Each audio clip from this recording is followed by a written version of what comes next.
വിശദമായ വാർത്തകൾ നോക്കാം. മലപ്പുറം കൊണ്ടോട്ടിയിൽ ആരോഗ്യ പ്രവർത്തകരെ കയ്യേറ്റം ചെയ്തു. ഒരു വനിതാ ജീവനക്കാരി ഉൾപ്പെടെ 3 പേരെ വാക്സിൻ എടുക്കാനെത്തിയ ആൾ മർദ്ദിക്കുകയും അസഭ്യം പറയുകയും ചെയ്തെന്നാണ് പരാതി. ഇവരെ കൊണ്ടോട്ടി താലൂക്ക് ആശുപത്രിയിൽ പ്രവേശിപ്പിച്ചു. കരിപ്പൂർ പോലീസ് സംഭവത്തിൽ കേസെടുത്തു. ഒരു പ്രകോപനം ഇല്ലാതെ രാജേഷിനെ തള്ളുകയും മുഷ്ടി ചുരുട്ടി ചെസ്റ്റിനെ ഇടിക്കുകയും ചെയ്തു. ഇത് കണ്ടു നിന്ന് ഞാനും അതുപോലെ എൻ്റെ കൂടെയുള്ള ഹോസ്പിറ്റൽ അറ്റൻഡർ ശബരി ഞങ്ങൾ ഓടിപ്പോയി രാജേഷിനെ മാറ്റാൻ വേണ്ടി നോക്കിയതാണ്. അതിൽ എൻ്റെ ഷാൾ പിടിച്ചു വലിച്ചു. ഇങ്ങനെ സ്ത്രീകൾക്ക് അപമാനം വരുത്തുന്ന രീതിയിൽ പിടികൂടുകയും ചെയ്തു. വാക്സിൻ വിതരണത്തിലെ അവഗണന ആരോപിച്ച് പള്ളിക്കൽ ഗ്രാമപഞ്ചായത്ത് ഭരണസമിതി അംഗങ്ങളുടെ പ്രതിഷേധം. വില്ലേജ് ഓഫീസിന് മുന്നിൽ പ്രതിഷേധ സമരം നടത്തി. വാക്സിൻ ലഭിക്കാതെ ക്യാമ്പുകൾ റദ്ദാക്കേണ്ടി വരുന്നുവെന്ന് ഭരണസമിതി അംഗങ്ങൾ ആരോപിച്ചു. ജില്ലാ മെഡിക്കൽ ഓഫീസിന് മുന്നിലേക്ക് സമരം വ്യാപിപ്പിക്കാനാണ് നീക്കം. ജില്ലാ panchayat standing committee chairperson Serena Haseeb സമരം ഉദ്ഘാടനം ചെയ്തു.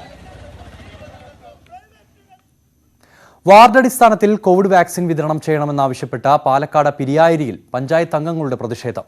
പിരായിരി സാമൂഹ്യ കേന്ദ്രത്തിന് മുന്നിലായിരുന്നു പ്രതിഷേധം. മറ്റു പഞ്ചായത്തുകളിലും നഗരസഭകളിലും വാർഡടിസ്ഥാനത്തിൽ കോവിഡ് വാക്സിൻ വിതരണം ചെയ്യുമ്പോൾ പിരായിരി പഞ്ചായത്തിലെ സാമൂഹ്യാരോഗ്യ കേന്ദ്രം ഇതിനുള്ള നടപടിയെടുക്കുന്നില്ലെന്നാരോപിച്ചാണ് വാർഡ് മെമ്പർമാർ പ്രതിഷേധ സമരം നടത്തിയത്. പഞ്ചായത്തിലെ 21 വാർഡുകളിലുള്ളവർക്ക് സാമൂഹ്യാരോഗ്യ കേന്ദ്രത്തിൽ വെച്ചാണ് വാക്സിനേഷൻ നൽകുന്നത്. ഇത് തിരക്കിന് കാരണമാകുമെന്ന് ജനപ്രതിനിധികൾ പറയുന്നു. ഭരണ പ്രതിപക്ഷ വ്യത്യാസമില്ലാതെ പഞ്ചായത്തിലെ മുഴുവൻ അംഗങ്ങളും പ്രതിഷേധത്തിൽ പങ്കെടുത്തു. കുട്ടികൾക്ക് കുത്തിവെപ്പ് നടക്കുമ്പോൾ കോവിഡ് വാക്സിനേഷൻ നടക്കും. അതേമാതിരി തന്നെ രോഗികൾ ഇവിടെ ഡോക്ടറിനെ കാണിക്കാൻ വരുമ്പോൾ വാക്സിനേഷൻ നടക്കുന്നുണ്ട്. പഞ്ചായത്ത് കല്യാണ മണ്ഡപമുണ്ട് നമ്മുടെ ഇവിടെ. ഓരോ വാർഡിലും ഒരു 50 100 വെച്ചിട്ട് നടത്താൻ DMOന്റെയും കളക്ടറിന്റെ ഒക്കെ ഓർഡർ ഉണ്ട്. പക്ഷെ ഇവരത് ചെയ്യുന്നില്ല. വാക്സിൻ വാർഡടിസ്ഥാനത്തിൽ നൽകണമെന്നാണ് നാട്ടുകാരുടെയും അഭിപ്രായം. സാമൂഹ്യാരോഗ്യ കേന്ദ്രത്തിൽ ചികിത്സ തേടിയെത്തുന്നവർക്കും ഇത് സഹായകമാകുമെന്ന് നാട്ടുകാർ പറയുന്നു. ന്യൂസ് 18 പാലക്കാട്. കോഴിക്കോട് എടച്ചേരിയിൽ ഒരു വീട്ടിലെ 3 പേർ കോവിഡ് ബാധിച്ച് മരിച്ചതോടെ ജാഗ്രത വർദ്ധിപ്പിച്ച് ആരോഗ്യവകുപ്പും പഞ്ചായത്തും. പരിശോധനകൾ വർദ്ധിപ്പിക്കാനും വാക്സിനേഷൻ ദ്രുതഗതിയിലാക്കാനും തീരുമാനിച്ചു. മേഖലയിൽ നിന്ന് 107 സാമ്പിളുകൾ ശേഖരിച്ചതിൽ 4 പേർ മാത്രമാണ് രോഗബാധിതർ. പഞ്ചായത്തിലെ 5, 6 വാർഡുകളിലെ മുഴുവൻ പേരെയും പരിശോധനയ്ക്ക് വിധേയരാക്കും. മരിച്ചതിൻ്റെ പിറ്റേ ദിവസം 24-ന് ആ പ്രദേശത്തുള്ള മുഴുവൻ ആളുകളെയും ടെസ്റ്റ് ചെയ്തപ്പോൾ 6-ാം വാർഡിലുള്ള കുറച്ച് പേര് കോവിഡ് ബാധിതരാണെന്ന് കണ്ടു. അതിനുശേഷം DMOന്റെ നിർദ്ദേശപ്രകാരം ഇന്നും ആ പ്രദേശത്തുള്ള മുഴുവൻ ആളെയും വീണ്ടും ടെസ്റ്റ് ചെയ്യണമെന്ന് നിർദ്ദേശിച്ചതിൻ്റെ അടിസ്ഥാനത്തിൽ ഇപ്പം ടെസ്റ്റ് നടന്നുകൊണ്ടിരിക്കുകയാണ്. അതിനുശേഷം 5-ഉം 6-ഉം വാർഡിലുള്ള മുഴുവൻ പേരെയും വാക്സിൻ ചെയ്യണമെന്ന് അദ്ദേഹം നിർദ്ദേശിച്ചതിൻ്റെ ഫലമായി ഞങ്ങൾ വാക്സിൻ കിട്ടുന്ന മുറയ്ക്ക് അവരെയെല്ലാം വാക്സിനേറ്റ് ചെയ്യാൻ തീർച്ചപ്പെടുത്തുകയും ചെയ്തിട്ടുണ്ട്. കോവിഡ് പ്രതിരോധത്തിൽ സർക്കാരിനെതിരെ വേറിട്ട പ്രതിഷേധവുമായി യൂത്ത് കോൺഗ്രസ്. മലപ്പുറം കളക്ടറേറ്റിന് മുന്നിൽ റോഡ് സൈഡ് ICU എന്ന പേരിലായിരുന്നു പ്രതിഷേധം. അതേസമയം പരിപാടിക്ക് ആംബുലൻസ് ഉപയോഗിച്ചതിനെതിരെ പ്രതിഷേധവുമായി മറ്റൊരു കൂട്ടരുമെത്തി.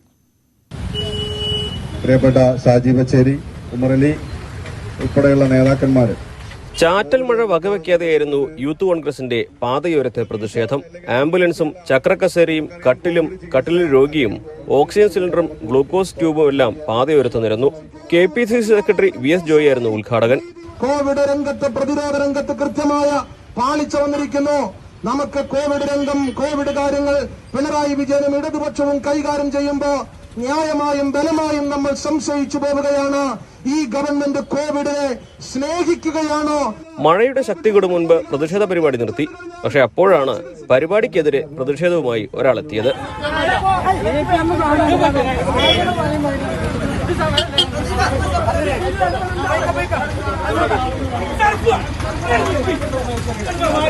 സർക്കാരിനെ വിമർശിച്ചപ്പോൾ കലിപ്പ് കയറിയ ഇടതുപക്ഷ പ്രവർത്തകർ ആരെങ്കിലും ആകുമെന്നാണ് എല്ലാവരും ആദ്യം കരുതിയത്.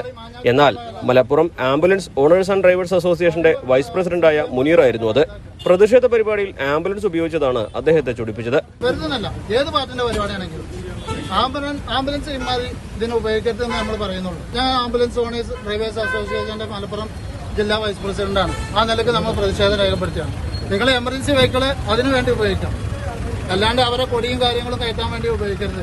പരിപാടി കഴിഞ്ഞാണ് പ്രതിഷേധമുണ്ടായത് എന്നതുകൊണ്ട് കൂടുതൽ തർക്കത്തിന് യൂത്ത് കോൺഗ്രസ്സുകാർ നിന്നില്ല. ന്യൂസ് 18 മലപ്പുറം. സംസ്ഥാനത്ത് വരും ദിവസങ്ങളിൽ ശക്തമായ മഴയ്ക്ക് സാധ്യതയെന്ന് മുന്നറിയിപ്പ്. 28, 29, 30 തീയതികളിൽ വിവിധ ജില്ലകളിൽ ഓറഞ്ച് അലർട്ട് പ്രഖ്യാപിച്ചു. 28-ന് എറണാകുളം, ഇടുക്കി, മലപ്പുറം, വയനാട് ജില്ലകളിലാണ് ഓറഞ്ച് അലർട്ട്. 29-ന് 4 ജില്ലകളിലും 30-ന് 3 ജില്ലകളിലും ഓറഞ്ച് അലർട്ടാണ്. നാളെ 9 ജില്ലകളിൽ യെല്ലോ അലർട്ട് പ്രഖ്യാപിച്ചിട്ടുണ്ട്. കടലാക്രമണം രൂക്ഷമാകാൻ സാധ്യതയുള്ളതിനാൽ മത്സ്യത്തൊഴിലാളികൾ കടലിൽ പോകരുതെന്നും നിർദ്ദേശമുണ്ട്. തിരുവനന്തപുരത്ത് പ്രായപൂർത്തിയാകാത്ത പെൺകുട്ടിയെ തട്ടിക്കൊണ്ടുപോയി പീഡിപ്പിച്ച കേസിലെ പ്രതി പിടിയിൽ. വിഴിഞ്ഞം സ്വദേശി രാഹുലാണ് പിടിയിലായത്. മ്യൂസിയം പോലീസ് പിടികൂടി ഹാജരാക്കിയ പ്രതിയെ ജുഡീഷ്യൽ മജിസ്ട്രേറ്റ് കോടതി റിമാൻഡ് ചെയ്തു. പണി തീരും മുൻപേ പിരിവ്.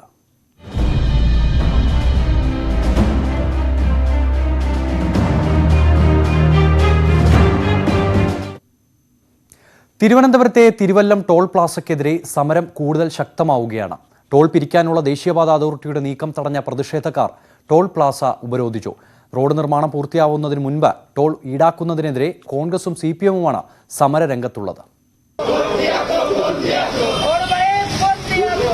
നിർമ്മാണം ഇനിയും പൂർത്തിയാവാത്ത കഴക്കൂട്ടം കാരോട് ബൈപ്പാസിൽ ടോൾ പിരിക്കുന്നതിനെതിരെയാണ് സമരം. പ്രതിഷേധങ്ങൾക്കിടയിലും ഇന്നു രാവിലെയും ടോൾ പിരിവിന് നീക്കം നടന്നു. സംഘടിച്ചെത്തിയ പ്രതിഷേധക്കാർ ടോൾ പ്ലാസ ഉപരോധിച്ചു.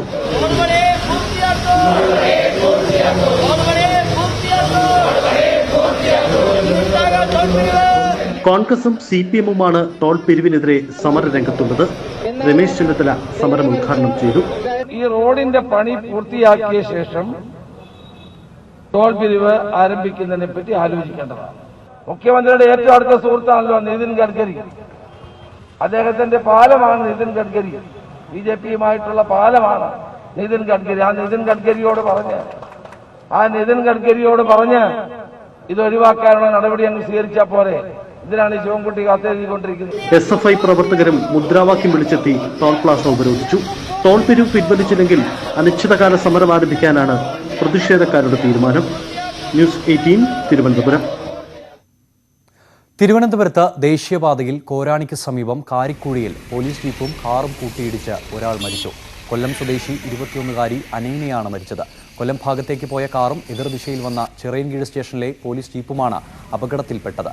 അനൈനയുടെ അച്ഛൻ സജാദ്, അമ്മ രാജി, സഹോദരൻ അംജിത്ത് എന്നിവർക്ക് പരിക്കേറ്റു. തിരുവനന്തപുരം അരുവിക്കര കളത്തറയിൽ ഭർത്താവ് ഭാര്യയെ വെട്ടിക്കൊലപ്പെടുത്തി. കളത്തറയിൽ കാവുംപുറത്ത് വിമലയാണ് മരിച്ചത്. ഭർത്താവ് ജനാർദ്ദനൻ അരുവിക്കര പോലീസിൽ കീഴടങ്ങി. ഇവർ തമ്മിൽ വഴക്ക് പതിവായിരുന്നു. ഇതാണ് പ്രകോപന കാരണമെന്ന് പോലീസ് അറിയിച്ചു. കോതമംഗലം കുട്ടമ്പുഴ വാര്യം ആദിവാസി കോളനിക്ക് സമീപം വനത്തിൽ കടുവയും ആനയും ചത്ത നിലയിൽ. കുളന്തപ്പെട്ട് എന്ന സ്ഥലത്താണ് ഇവയെ ചത്ത നിലയിൽ കണ്ടെത്തിയത്. ആനയും കടുവയും തമ്മിലുള്ള സംഘർഷത്തിൽ ചത്തെന്നാണ് നിഗമനം. മോഴ ഇനത്തിൽപ്പെട്ട 15 വയസ്സുള്ള ആനയും 7 വയസ്സുള്ള കടുവയുമാണ് ചത്തത്. വനംവകുപ്പിലെ ഉന്നത ഉദ്യോഗസ്ഥർ സ്ഥലത്തെത്തി. നാട്ടുവർത്തമാനം തുടരും ഒരു ചെറിയ ഇടവേളയ്ക്ക് ശേഷം.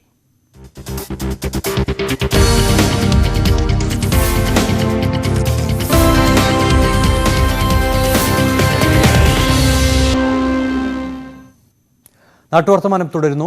പാലക്കാട് ചെർപ്പുളശ്ശേരി ബസ് സ്റ്റാൻഡിൽ ബസ് ജീവനക്കാർ തമ്മിൽ സംഘർഷം. സമയത്തെ ചൊല്ലിയുള്ള തർക്കമാണ് സംഘർഷത്തിൽ കലാശിച്ചത്. സ്വകാര്യ ബസ്സിലെ ഡ്രൈവറായ ഷഫീഖിന് മർദ്ദനമേറ്റു.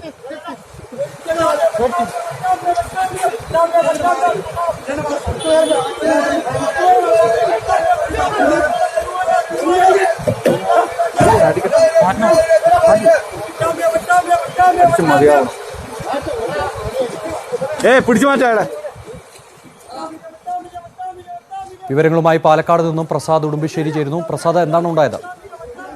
രമേശ്, ഇന്ന് ഉച്ചയ്ക്കാണ് ഈ സംഭവം. ചെർപ്പുളശ്ശേരിയിൽ നിന്നും പെരിന്തൽമണ്ണയ്ക്ക് പോകുന്ന ബസ് 2 ബസ്സുകൾ ഉണ്ടായിരുന്നു. ഇതിന്റെ സമയത്തെ ചൊല്ലിയാണ് ജീവനക്കാർ തമ്മിലുള്ള സംഘർഷം ഉണ്ടായിട്ടുള്ളത്. ഇതിൽ സ്വകാര്യ ബസ്സിലെ ഡ്രൈവറായ ഷഫീഖിനാണ് വലിയ തോതിൽ മർദ്ദനമേറ്റിട്ടുള്ളത്. സംഭവത്തിൽ മറ്റു ബസ്സിലെ ജീവനക്കാരായ 2 പേർക്കെതിരെ പോലീസ് കേസെടുക്കുകയും വധശ്രമത്തിനാണ് കേസെടുത്തിട്ടുള്ളത്. കുറ്റിക്കോട് സ്വദേശി മുഹമ്മദ് ജസീർ, പനമണ്ണ സ്വദേശി അഫ്സൽ എന്നിവരാണ് ഷഫീഖിനെ മർദ്ദിച്ചത് എന്നതാണ് പരാതി. ഈ സംഭവത്തിൽ 2 പേരെയും പോലീസ് അറസ്റ്റ് ചെയ്തു. പാലക്കാട് ചെർപ്പുളശ്ശേരിയിലാണ് ബസ് സ്റ്റാൻഡിൽ ബസ് ജീവനക്കാർ തമ്മിൽ സംഘർഷമുണ്ടായത്. ഉച്ചയോടെയാണ് സംഘർഷമുണ്ടായത്. 2 പേർക്കെതിരെയും കൊലശ്രമത്തിനെതിരെയാണ് കേസെടുത്തിരിക്കുന്നത്. ആ ദൃശ്യങ്ങളാണ് നമ്മളിപ്പോൾ കാണുന്നത്. പ്രസാദാണ് വിവരങ്ങൾ നൽകിയത്. മറ്റു വാർത്തകൾ നോക്കാം. എറണാകുളം നോർത്ത് റെയിൽവേ സ്റ്റേഷന് സമീപം കെട്ടിടം ചെരിഞ്ഞു. പതിറ്റാണ്ടുകൾ പഴക്കമുള്ള ഇരുനില കെട്ടിടത്തിന്റെ ഒരു ഭാഗമാണ് ചെരിഞ്ഞത്. പ്രദേശത്തു നിന്നും ആളുകളെ ഒഴിപ്പിച്ചു. കെട്ടിട ഭാഗങ്ങൾ പൊളിച്ചു നീക്കാനുള്ള ശ്രമങ്ങൾ ആരംഭിച്ചു. ഗതാഗത നിയന്ത്രണം ഏർപ്പെടുത്തി. കേന്ദ്ര പൊതുമേഖലാ സ്ഥാപനമായിരുന്ന ബെൽ EMLനെ സംസ്ഥാന സർക്കാർ ഏറ്റെടുത്തിട്ടും കമ്പനി തുറന്നു പ്രവർത്തിക്കാൻ നടപടിയായില്ല. ശമ്പള കുടിശ്ശിക ഉൾപ്പെടെ നൽകാമെന്ന പ്രഖ്യാപനമുണ്ടായെങ്കിലും കഴിഞ്ഞ 17 മാസമായി സ്ഥാപനം അടഞ്ഞുകിടക്കുകയാണ്. സമരങ്ങൾക്കും നിയമ പോരാട്ടങ്ങൾക്കും ഒടുവിൽ കഴിഞ്ഞ മെയിലാണ് ബെല്ലിന്റെ ഓഹരി കൈമാറ്റ നടപടികൾ പൂർത്തിയായത്. തുടർന്ന് സംസ്ഥാന സർക്കാർ 6 അംഗങ്ങളുള്ള ഡയറക്ടർ ബോർഡ് രൂപീകരിച്ചു. കമ്പനി തുറക്കാനും ജീവനക്കാരുടെ ശമ്പള കുടിശ്ശിക നൽകാനും വിരമിച്ച ജീവനക്കാർക്ക് ആനുകൂല്യങ്ങൾ നൽകാനും PF കുടിശ്ശിക തീർക്കാനും റിയാബ് ശുപാർശ പ്രകാരം 20 കോടി രൂപ അനുവദിച്ചിരുന്നു. കഴിഞ്ഞ 33 മാസങ്ങളായി ശമ്പളമില്ലാത്ത ജീവനക്കാർ പ്രതീക്ഷയോടെയാണ് ഈ പ്രഖ്യാപനത്തെ കണ്ടത്. എന്നാൽ ബാങ്ക് വായ്പകളുടെ കുടിശ്ശിക കാരണം ജപ്തി ഭീഷണി നേരിടുന്നവരുടെ അക്കൗണ്ടുകളിൽ വന്ന ഓണാശ്വാസം കുടിശ്ശികയിൽ വരവ് വെച്ചതോടെ തൊഴിലാളികൾ വീണ്ടും ബുദ്ധിമുട്ടിലായി. കോവിഡ് ബാധിച്ച് ചികിത്സയിലുള്ളവരും മാരക രോഗങ്ങൾ ബാധിച്ച മാതാപിതാക്കളെ ചികിത്സിക്കുന്നവരുമായ ജീവനക്കാരുടെ അവസ്ഥ പരിതാപകരമാണ്. ജീവനക്കാരിൽ പലരും ഇപ്പോൾ ഡെലിവറി ബോയായും കൂലിവേല ചെയ്തുമാണ് കുടുംബം പുലർത്തുന്നത്. ഞങ്ങളൊക്കെ ഇപ്പോൾ വിവിധ പണികളാണ്. ഞാനിപ്പോൾ ഡെലിവറി ബോയുടെ പണി ചെയ്യുകയാണ്. കാരണം കുടുംബം നോക്കണ്ടേ. വാടക കൊടുത്തിട്ട് 5-8 മാസമായി. അവർ പള്ളിക്കാരുടെ ക്വാർട്ടേഴ്സിലാണ് താമസിക്കുന്നത്. അവർ വന്ന് ശല്യം ചെയ്യുന്നു. കേരള ഗവൺമെൻറ് അടിയന്തരമായിട്ട് തുറന്ന് പ്രവർത്തിക്കണം. നമുക്ക് ജോലി ചെയ്യാനുള്ളൊരു അടിയന്തര സാഹചര്യം ഒരുക്കി തരണമെന്നാണ് നമുക്ക് പറയാനുള്ളത്. 177 പേരാണ് ഇവിടെ ജീവനക്കാരായുള്ളത്. മുൻകാലങ്ങളിൽ 101 കോടി രൂപ വരെ അറ്റാദായവും 4.5 കോടി രൂപ വരെ ലാഭവും ഉണ്ടാക്കി കൊടുത്ത സ്ഥാപനമാണ് കെൽ. ലോകത്ത് ഏറ്റവും അധികം വിപണന സാധ്യതയുള്ള ആൾട്ടർനേറ്ററാണ് കമ്പനി ഉൽപ്പാദിച്ചു വന്നിരുന്നത്. ഇന്ത്യൻ റെയിൽവേയാണ് പ്രധാന ഉപഭോക്താക്കൾ. ന്യൂസ് 18 കാസർഗോഡ്. ഗുരുവായൂർ ക്ഷേത്ര നടപ്പന്തലിലെ അനധികൃത കച്ചവടക്കാരെ ഒഴിപ്പിക്കണമെന്ന ആവശ്യം. വ്യാപാര സംഘടനകളും വ്യാപാരികളും പ്രതിഷേധവുമായി രംഗത്തെത്തി. ദേവസ്വവും മുനിസിപ്പാലിറ്റി അധികൃതരും ഇടപെട്ട് അനധികൃത കച്ചവടക്കാരെ ഒഴിപ്പിക്കണമെന്ന് ആവശ്യപ്പെട്ടു. 100 ജോഡി യുവമിഥുനങ്ങൾക്ക് മാംഗല്യമൊരുക്കി ബംഗളൂരു KMCC നിർധന കുടുംബങ്ങളിലുള്ളവരെ കണ്ടെത്തിയാണ് ചെലവുകളെല്ലാം വഹിച്ച് KMCC സമൂഹ വിവാഹം ഒരുക്കിയത്. കോവിഡ് മാനദണ്ഡങ്ങൾ പാലിച്ച് 10 ദിവസങ്ങളിലായാണ് ചടങ്ങുകൾ നടന്നത്. നിർധനരും അനാഥരുമായ കുടുംബങ്ങളിൽ നിന്നും തെരഞ്ഞെടുക്കപ്പെട്ടവർക്കാണ് മുസ്ലിം ലീഗ് പ്രവാസി സംഘടനയായ KMCC വിവാഹത്തിന് അവസരമൊരുക്കിയത്. കർണാടക, തമിഴ്നാട്, ആന്ധ്രാപ്രദേശ് സംസ്ഥാനങ്ങളിലെ ഗ്രാമങ്ങളിൽ സംഘടനാ നേതാക്കൾ നേരിട്ടെത്തിയാണ് അർഹരെ തെരഞ്ഞെടുത്തത്. 10 ദിവസങ്ങളിലായി നടക്കുന്ന ചടങ്ങിൽ 100 ജോഡി യുവമിഥുനങ്ങൾ വിവാഹിതരാകും. 2019 ബാംഗ്ലൂർ KMCC തുടക്കം കുറിച്ച സമൂഹ വിവാഹ ചടങ്ങിലൂടെ ഇതുവരെ 260 ജോഡികളാണ് വിവാഹിതരായത്. സ്വർണവും വീട്ടിലേക്ക് ആവശ്യമായ സാധനങ്ങളും ദമ്പതികൾക്ക് KMCC നൽകുന്നുണ്ട്. പരിപാടിക്ക് സമൂഹത്തിൽ നിന്നും വലിയ പിന്തുണയാണ് ലഭിക്കുന്നതെന്ന് KMCC നേതാക്കൾ പറഞ്ഞു. ദിവസം 10 വെച്ച് 10 ദിവസം 100 ജോഡി സമൂഹ വിവാഹമാണ് ഇപ്പോൾ നടക്കുന്നത്. ഇന്നലെ തുടങ്ങി, ഇനി 30-ാം തീയതിയോടുകൂടി അവസാനിക്കും. കേരളത്തിലെ നേതാക്കന്മാർ, സയ്യിദന്മാർ, അതുപോലെ ഇവിടുത്തെ രാഷ്ട്രീയ മേഖലയുള്ള അതുപോലെ മന്ത്രിമാരടക്കമുള്ള ആളുകൾ പങ്കെടുത്ത് സദസ്സ് ധന്യമാക്കി തരുന്നുണ്ട്, MLA-മാരടക്കം. ചടങ്ങിൽ വിവിധ ദിവസങ്ങളിലായി മുൻ പ്രധാനമന്ത്രി HD ദേവഗൌഡ, കർണാടക ആസൂത്രണ ബോർഡ് മന്ത്രി N മുനിരത്ന, മുസ്ലിം ലീഗ് നേതാക്കളായ professor KM Khader Moideen, PK Kunhalikutty, ET Muhammad Basheer MP, Panakkad Syed, Sadiq Ali Shihab Thangal തുടങ്ങിയവരും പങ്കെടുക്കുന്നുണ്ട്. ന്യൂസ് 18 കോഴിക്കോട്. ഇനി കാർഷിക കേരളം.